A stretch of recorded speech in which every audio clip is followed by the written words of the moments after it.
I thought I'd start with something that I'm sure none of you have ever heard, that like everybody else, Annie Besant had a birthday in 1928. And it turns out that she was in the habit of sending a message to the Society. I thought she was actually living at Adyar at that time, but then I may be wrong. And this was published in the Theosophist in 1947. And I thought it was quite a useful way to start our session this afternoon, because she hits some of the buttons that we've been trying to press this week.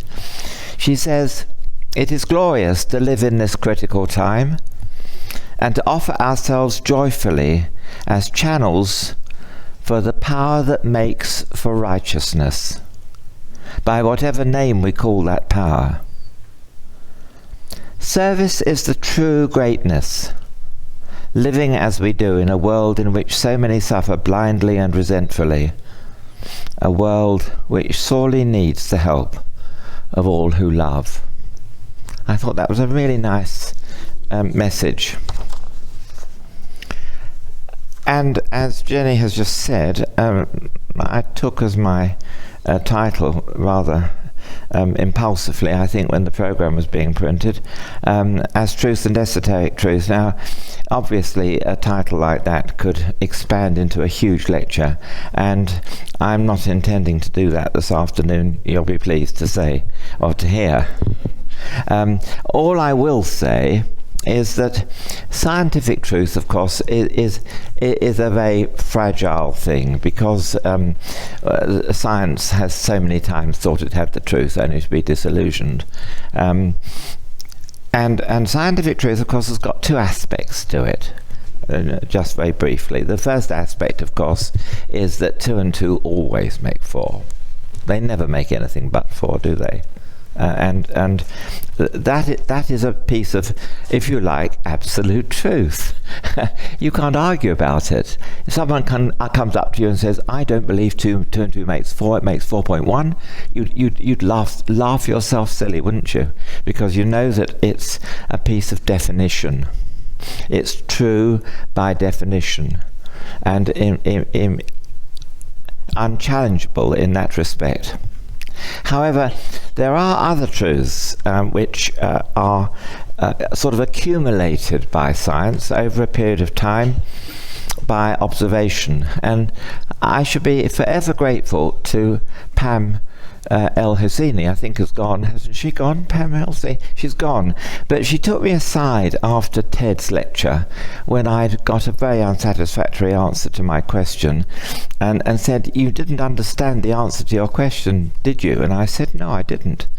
And she said, "Well, let me try and explain to you." Now, I don't know how many people could have said this to me, but I'm eternally grateful to her for saying it, because she said that esoteric astrology was based upon a pattern of the heavens, which is actually, I think, engraved or painted upon one of the temples in Egypt. And she was so impressed with it that she had a tablecloth made to the same pattern. And she's still got this tablecloth. In fact, I almost challenged her to bring it to the next summer school, because I thought it was so interesting. But what it actually does is to show you where esoteric astrology came from.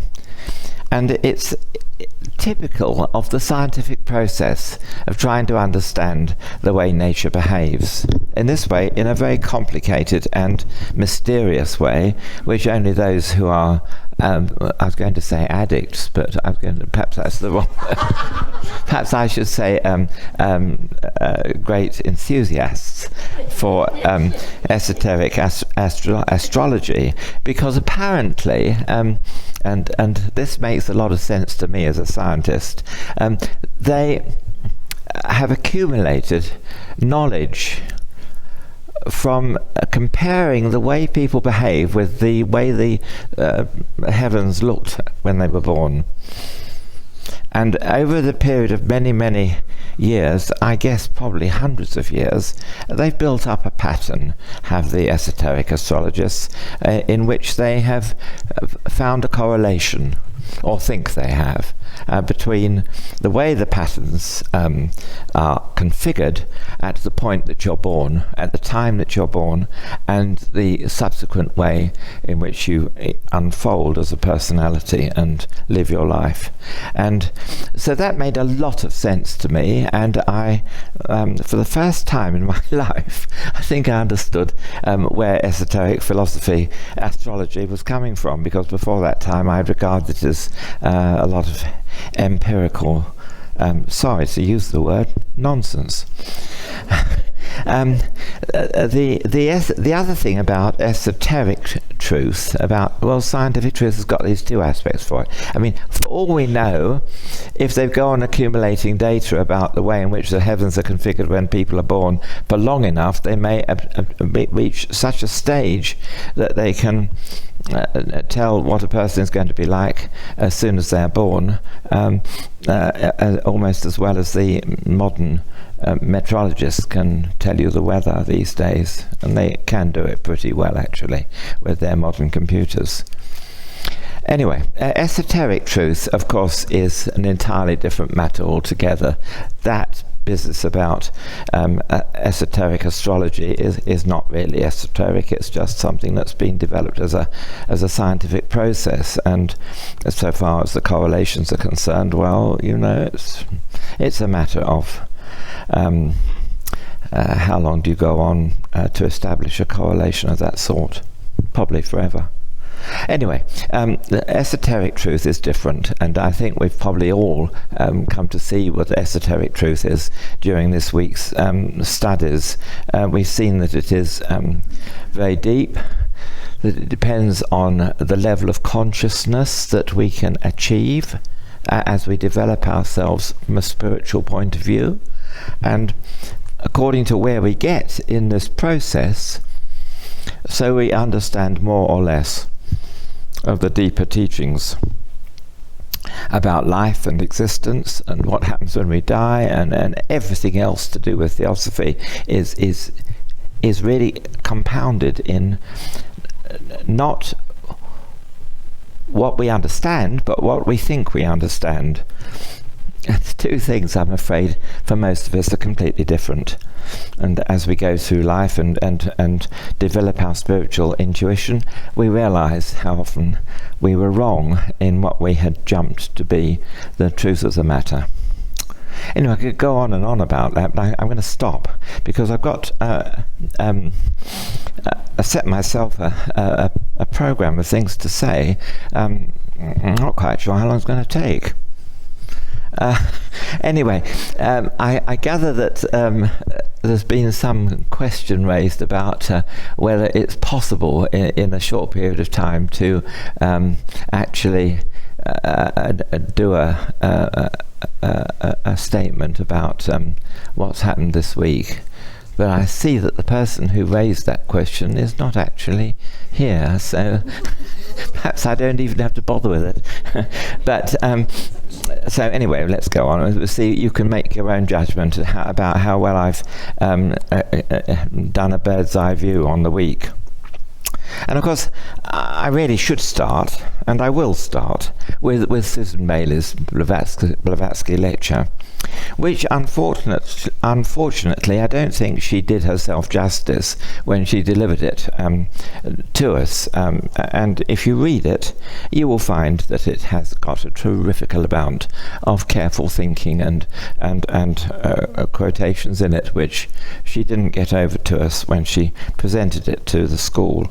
And I've picked one passage from quite near to the end of her lecture, which I think, in a way, for me anyway, even if it doesn't pick the most fantastic statement of all, does actually present a picture of the way in which she approached her subject. And as you know, the subject was the raising of the spiritual phoenix, the path of transformation, the voyage to the silent self. Not that my silent self is particularly silent, I have to say, but I don't want to go into that at the moment. Anyway, she writes on page 29, those of you who've bought the book, she writes, in the Key to Theosophy, HPB tells us that the final goal cannot be reached in any way but through life experiences. And because most of this consists of pain and suffering, this is how we learn. Well, I don't think that is justifiably an exclusive statement, but it's certainly part of the story. Then she goes on to say, many of us will have seen the photograph of Einstein sitting at his desk with a copy of the SD lying there along with other books, which gives her the reason for quoting him. He famously said, "The intellect has little to do on the road to discovery, just sits there watching. There comes," he says, "a leap in consciousness. Call it to intuition or what you will. And the solution comes to you and you don't know how or why. And all great discoveries," he says, "are made in this way." And I certainly couldn't contradict him in my small way in scientific research. I would say that was abundantly true, that statement. Ted Capstick, I think I told him afterwards, I felt dazzled.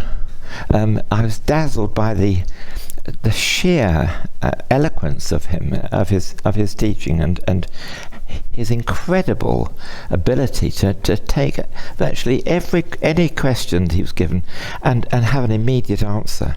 I haven't ever witnessed it to quite that extent. Marvellous. I told him afterwards I thought he was a great credit to his teacher, to his teacher, Douglas Baker, who unfortunately has now left us. But it was good. Identification, Initiation and Immortality, he said, was his title, and I guess he touched pretty well on all of those three things. And then Peter Barton came along to update and to add to his lecture last summer school, his Blavatsky lecture at the last summer school we had, and talked about weaving energy patterns. And I remember saying to him, perhaps I did it in public, I don't know, how much he reminded me of the way in which Krishnamurti reacted against an energy pattern which was superimposed on him, rather than the energy pattern that he knew was his. And he came to a point eventually, amazing, he came to this terrible point at which he had to declare that the energy pattern that was imposed upon him was not his energy pattern. And he rocked the whole Theosophical Society by standing down from his role as a world teacher. And more than that, he disillusioned so many people in society who really belonged to the society because they were dazzled by the idea of this world teacher, that I think the truth of the matter is that the society worldwide was virtually halved in its membership. So many people left, which is very disturbing, because it rather shows that people were not belonging to the society because of the depth and magnificence of the Blavatsky teachings, which of course they should be belonging to. And Gary Kidgel comes along and talks about the spiritual path. Now, he could have said almost anything with a title like that, but he did very well in that he talked about the inner journey and the Jungian psychology, and in many ways he geared himself into much that Ted Capstick had said earlier in the week. Wayne Gatfield, he came along and talked about spiritual regeneration, the way of light, that man has to create himself in the likeness of the divine, A brilliant talk. Goodness knows how long it took you to put all that together. As I said to you afterwards, it was an amazing talk.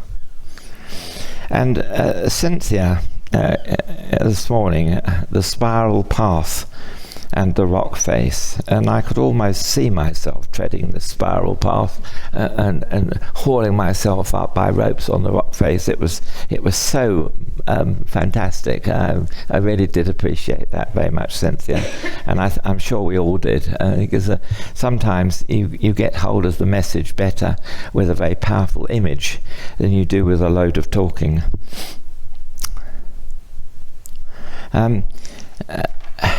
Annie Besant, I've got the book here. Yeah, Annie Besant, again coming back to Annie Besant, sent a message to the 1931 convention of the Society. I imagine that was the convention which is held annually in Adyar, which I've been to for many years at Christmas time, because the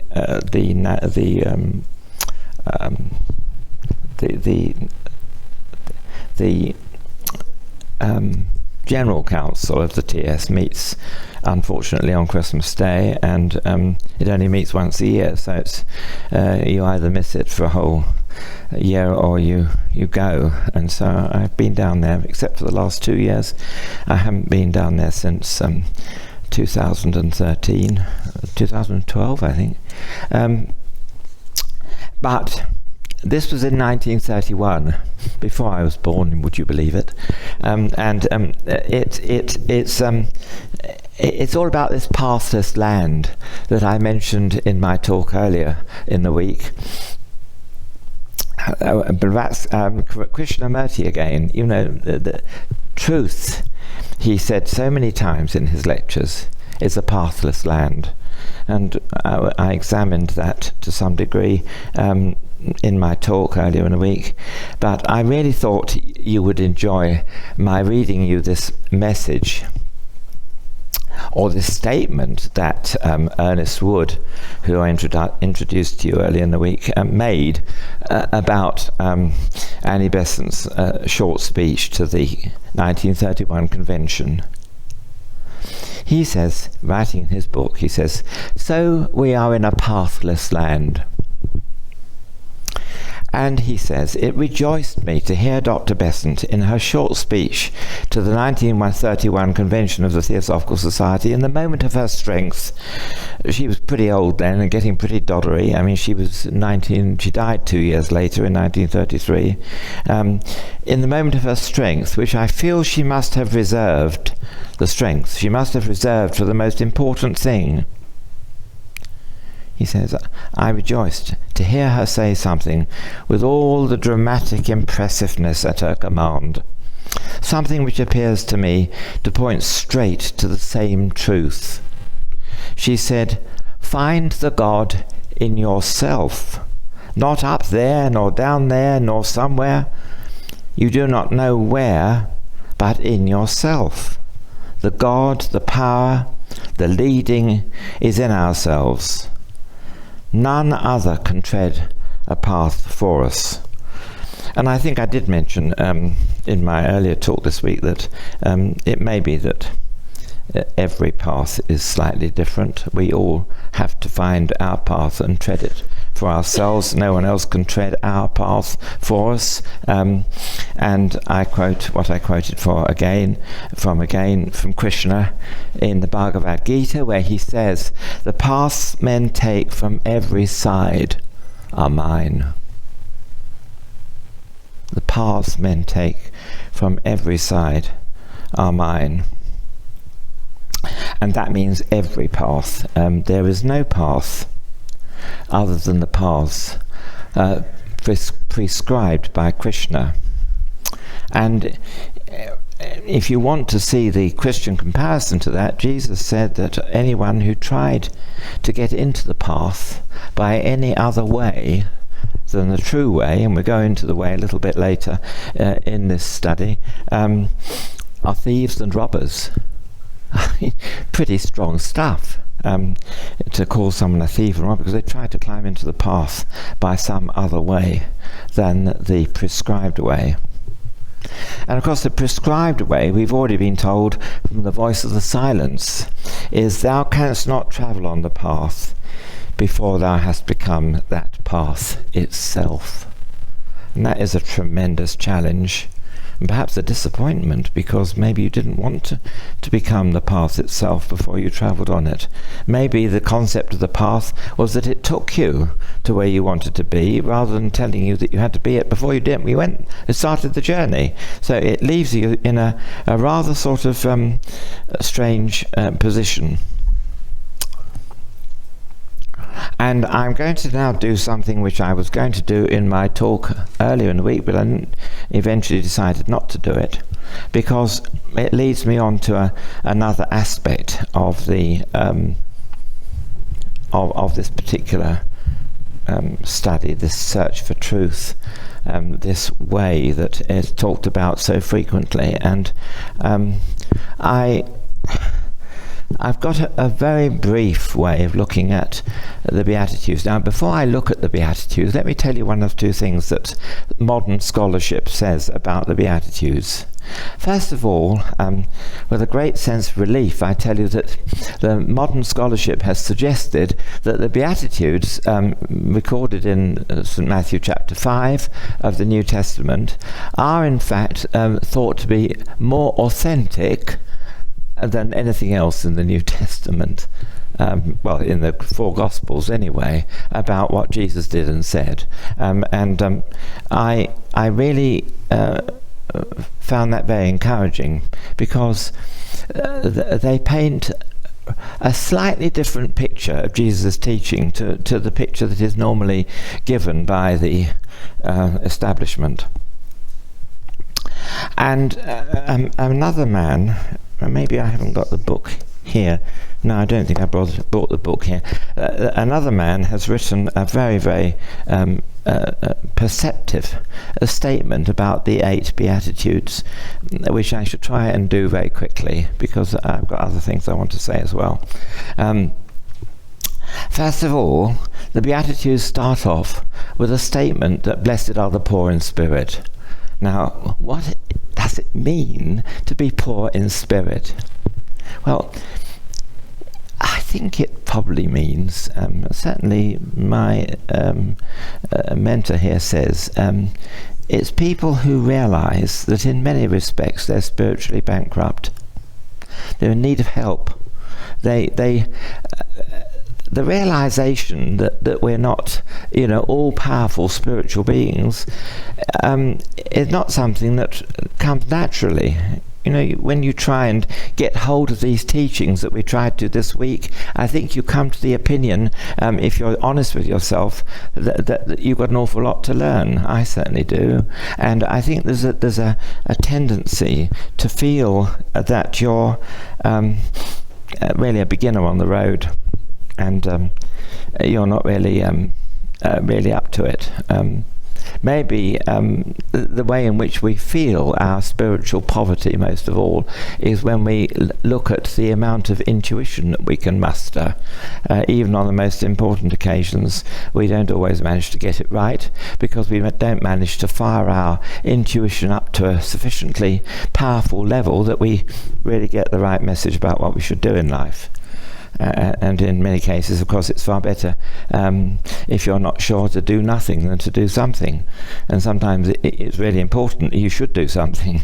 And by taking the negative position of doing nothing, you lose a great opportunity in life. So there's a huge amount hanging behind this poor in spirit.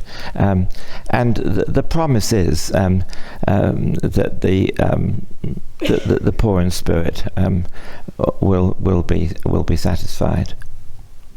And then the second one is, blessed are those who mourn. And it's not meant to refer particularly to those who mourn the loss of a loved one who's died on them. It's more the sorrow when we look back on life and see the terrible mistakes we've made.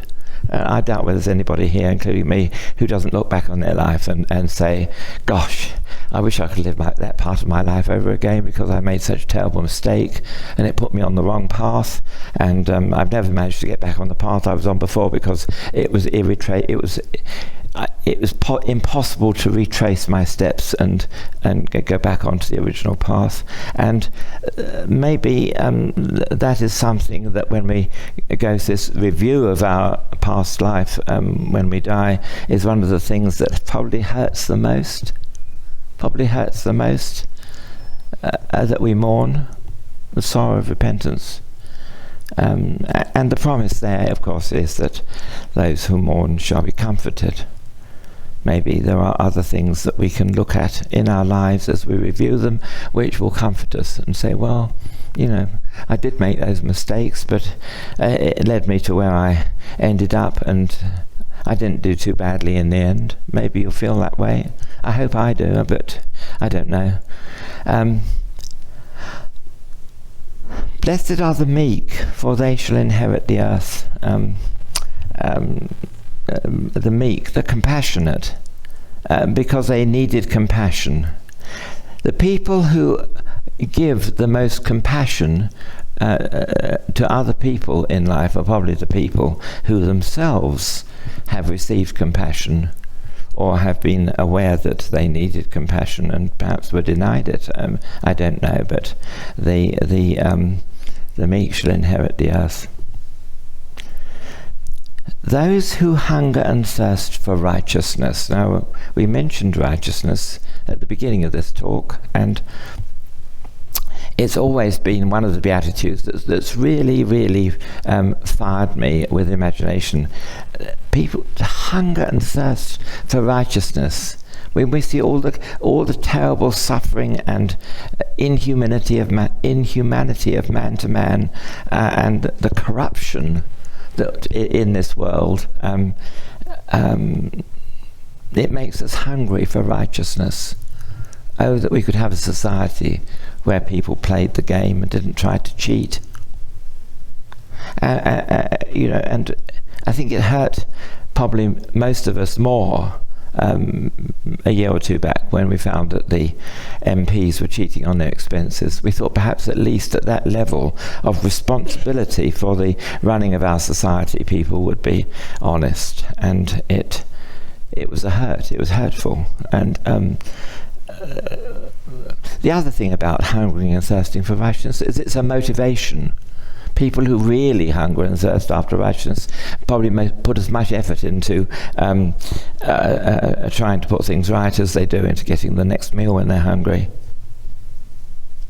And of course there's this wonderful beatitude, blessed are the merciful, for they shall obtain mercy. And I've forgotten who it was now, was talking about Shakespeare's little speech from Portia in The Merchant of Venice about being doubly blessed. Being blessed by those who give and those who receive. It's a double blessing, this whole quality of mercy.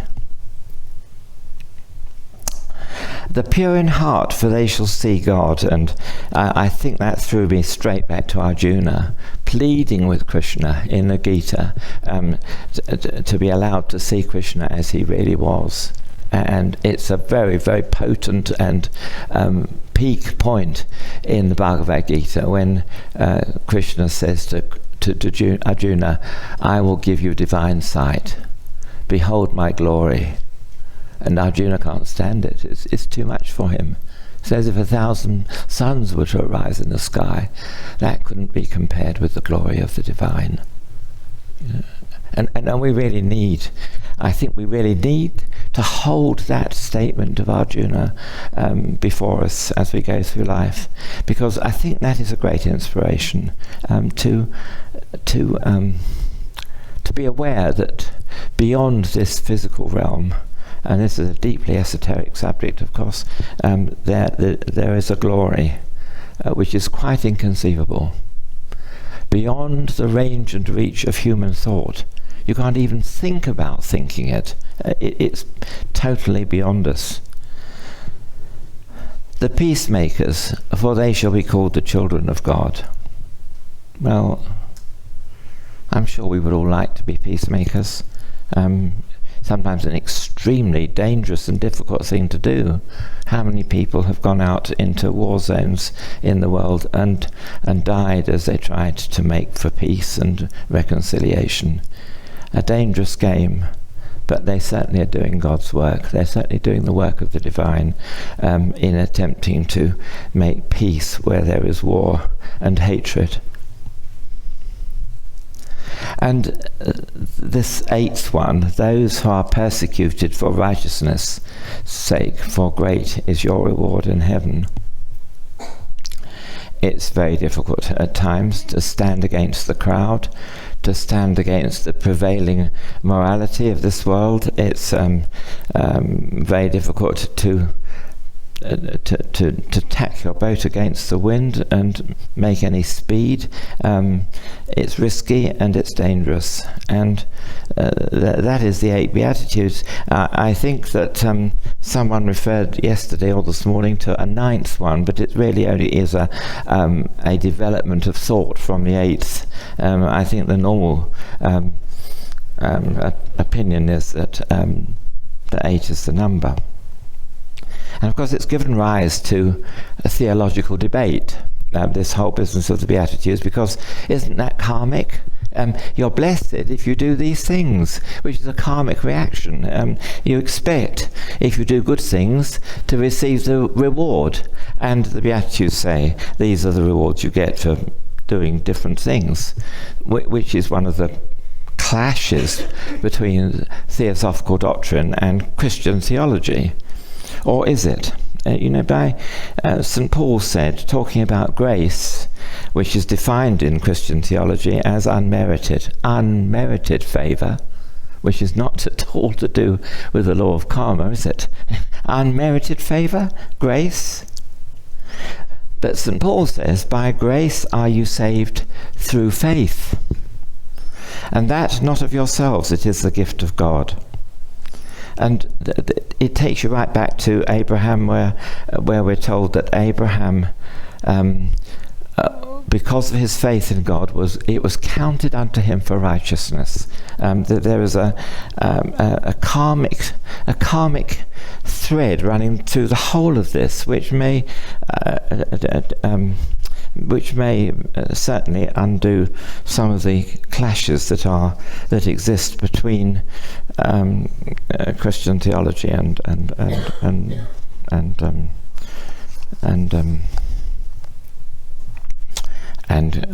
Theosophical doctrine. And then there's this quote, which is so good, I just have to share it with you, because it's again all about Krishna and Arjuna in the Gita.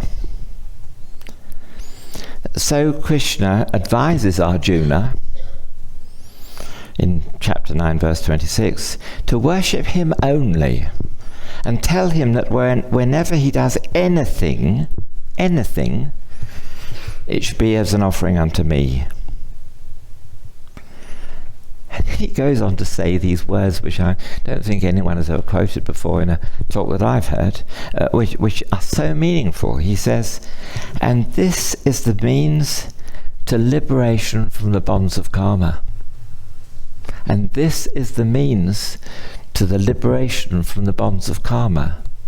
Now how about that for a topic for meditation, or for developing into a whole mass of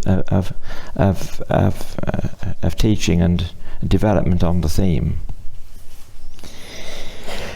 He also says that this is open to all people without distinction of caste or sex. They can all reach the highest goal, which is what we've been talking about the whole week, about raising us to this goal of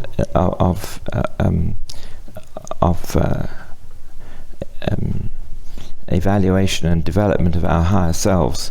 Because he is the same, they can all reach the highest goal because he is the same to all beings. And he says, those who worship me with devotion are in me, and I am also in them. Well, perhaps we should read the Gita a bit more got some pretty good stuff in it, hasn't it? And I thought I would just touch on another subject which is very relevant to the theme. The authority of Scripture. Now this is such a big debating point, so much whenever you get into any discussion with anybody about doctrine and Christian theology and so on. What is your authority for saying what you say? You can say anything you like. You can say anything you like, but with what authority do you say it? It's a critical point, because how do you expect anybody else to say, well, that's your opinion, my opinion is something different, and turn their back on you? You have to have some basis for authority. And I think I can't quite be sure, but I think I got some of this from the start of Geoffrey Farthing's book, Deity, Cosmos and Man. He says, I think, humanity starts with a golden age of divine teachers. Couldn't want a much higher authority than that, could you? Folklore hides a profound science. It's only for those who desire to know the true nature of man and his potentialities. So back to truth again there. The true nature of man. What is the true nature of man? Some of the hitherto secret teachings released in the 19th century to combat materialistic science. A resynthesis between science, religion and philosophy. Theosophy, the occult science, was the universally diffused religion of the ancient and prehistoric world. It's not a religion or belief system in any sectarian sense, we're told. It's the last word of possible human knowledge. So there are all sorts of things ricocheting off that teaching, and you could have a wonderful time going into all these in great detail, but my purpose is not to do that this afternoon. I want to refer back to something which is, I'm actually going to read you from the Gita this time, because it is so important. And although those of you who came to the meditation I led one evening this week, the majority of you won't have heard this, and anyone who was interested in the summer school theme wouldn't mind hearing it again. It's all about harmony. Now I have to jump forward in my notes a little bit to say that I hope you remember, those of you who are here at the start of the school, that I put before you the possibility of making the school an attempt to generate a new harmony in our society, to generate a peace which would result in us all being happy.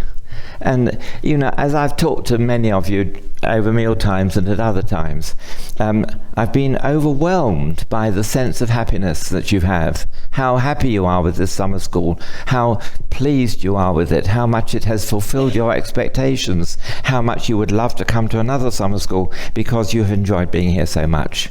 And I think it's a lot due to the fact that I have to congratulate every single person here on making such an effort to see to these triple objectives of establishing harmony, peace and happiness. And I hope when we go away from this school and go back to our committees and our lodges and wherever else we're doing, that we will carry this harmony, peace and happiness with us as a sort of clinging cloak that we've wrapped around us during our week here together.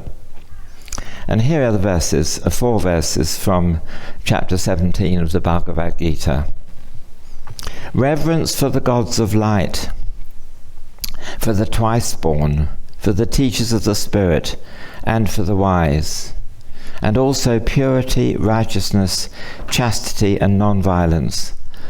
This is the harmony of the body. Words which give peace. Words which are good and beautiful and true. And also the reading of sacred books. This is the harmony of words. quietness of mind, silence, self-harmony, loving kindness and a pure heart. This is the harmony of the mind.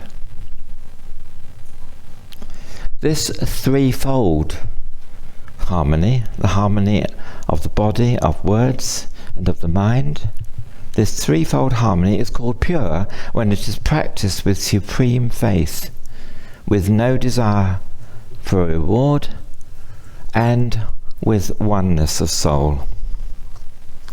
And if I wanted to write up anything about this summer school, I think I would just have to quote those verses from the Gita because they are so apt.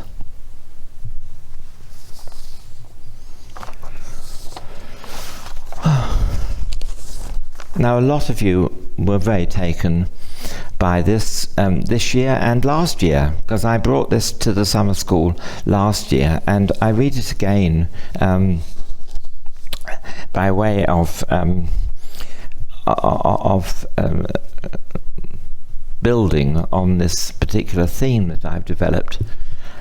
It was the Syriac Aramaic Lord's Prayer, which is, I think, genuinely the nearest to what Jesus actually said when the disciples asked him to teach them to pray. O thou, the breath of life. Sorry, start again. O thou, the breath, the light of all. Let this light create a heart shrine within, and your counsel rule, till oneness guides us all. Your one desire then acts with ours, as in all light, so in all forms. Grant what we need each day in bread and in sight. Loose the cords of mistakes binding us, as we release the strands we hold of others' faults.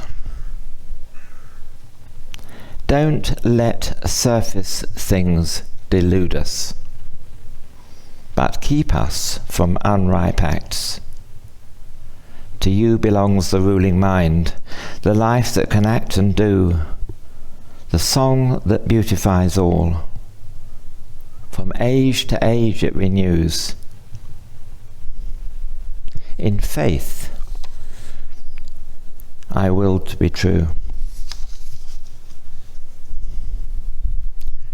And just before I turn the page of my notes, I want to read you Annie Besant again, but this time a slight modification to what she originally wrote, because this man, Wayne Wilson Tooker, he writes this about it. He says, the world is deeply involved in a profound humanitarian power struggle, don't we know it, where right and wrong, liberty and tyranny come face to face and must discuss between themselves.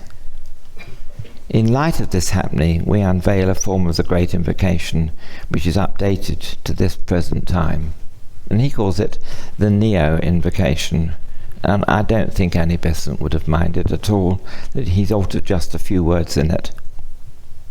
From the point of light within the mind of God, let light stream forth into the minds of men.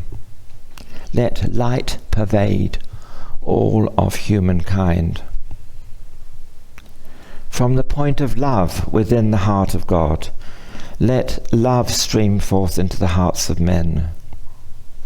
May the one heart manifest on earth.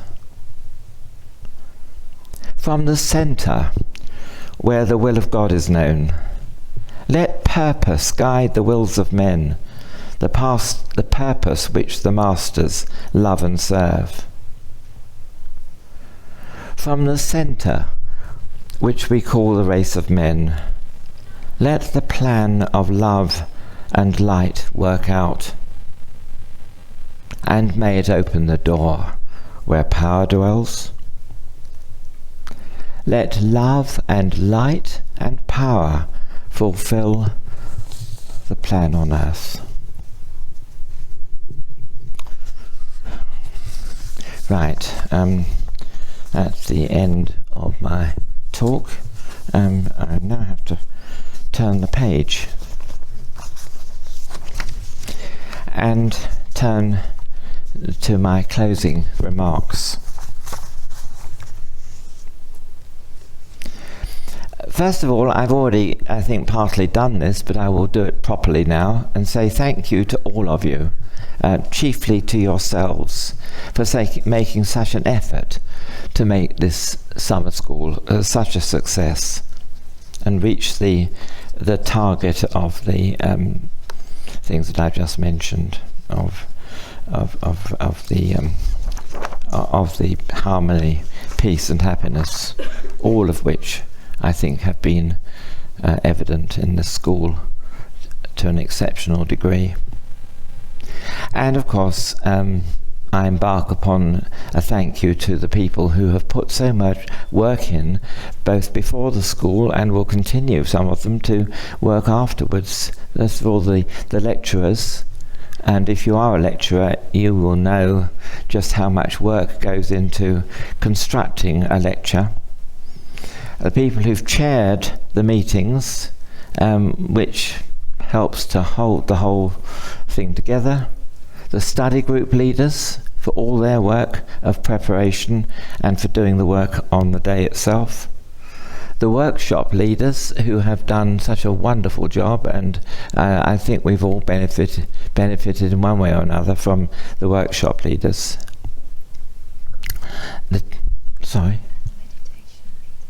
Yes, and the meditation leaders too, both in the morning and the evening.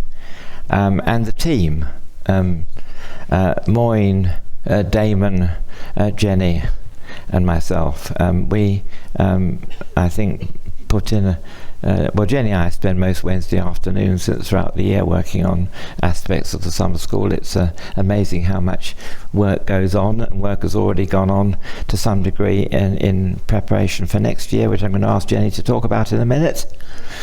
And then the university staff, you'll be pleased to know that we've collected in excess of £150 to give to them. And if anyone hasn't, I think the box is still at the back there on the table, isn't it, David? Is it there still? For anyone who still wishes to contribute. I think the staff have been exceptionally good this year.